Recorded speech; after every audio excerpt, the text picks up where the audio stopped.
50-50 chance, I was thinking maybe at best, but I made it. So that was cool. What's up everyone, Shaun Murray here, and today I'm gonna bring you guys a Wakesurfer review. And right now what we're looking at is the Hyperlite DROID.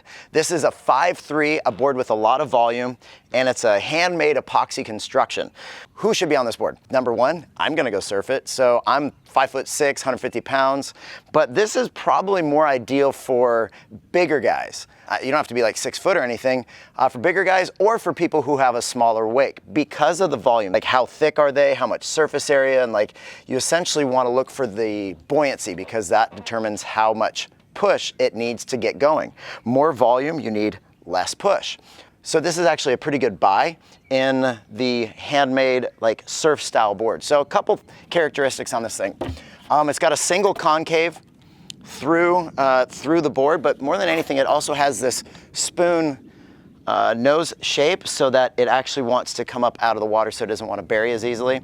This rounded tip profile keeps it nice and fun flowing. You also have a trife and a thruster setup, so you can go with multiple configurations on this. You could go with the 2 outer fins, the center fin, and we've got this track top all the way across the deck.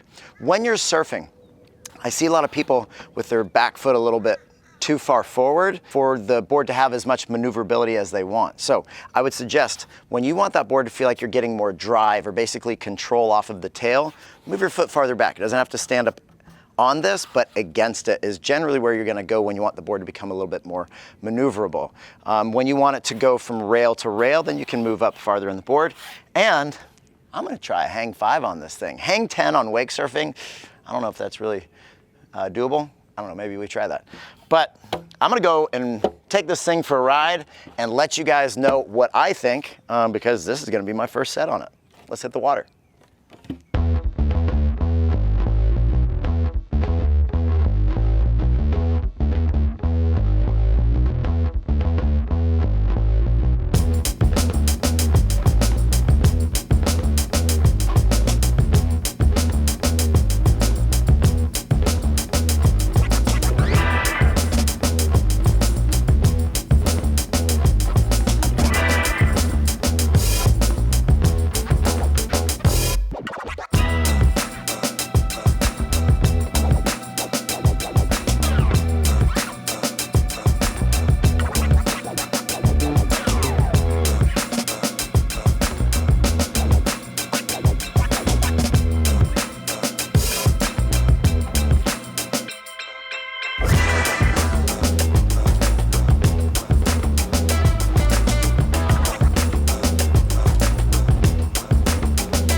that was a really enjoyable board.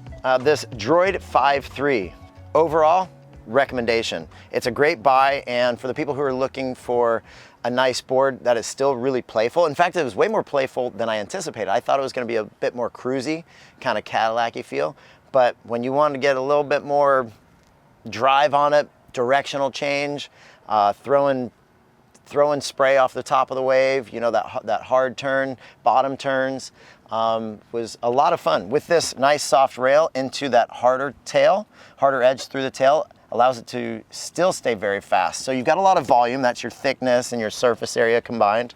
So this was something that at 5.3 was more fun than I anticipated. So the Hyperlite DROID, definite recommendation. And I found myself moving around a lot more than I thought I would. So there's a lot of fun to be had there. Didn't think I was gonna make that 3. 50-50 chance, I was thinking maybe at best, but I made it. So that was cool. Next time I would probably take the center fin out and only ride the outer fins. And if I want to do more spin tricks, I'd probably just ride that fin in there. Cool, definite recommendation. So thank you guys for watching. Jake, thank you for driving. Always thank your driver. And if you guys want to like and share, that is always appreciated because we can get this out to more people, and the more you do that, the more YouTube pushes it out there. So like and share if you can, go hit that thumbs up and share it with some other folks out there. If you don't already subscribe, maybe go consider doing that right now. And if you do that, hit the notifications bell so you know when we're taking videos live. No matter what you're doing, always enjoy your ride. Peace.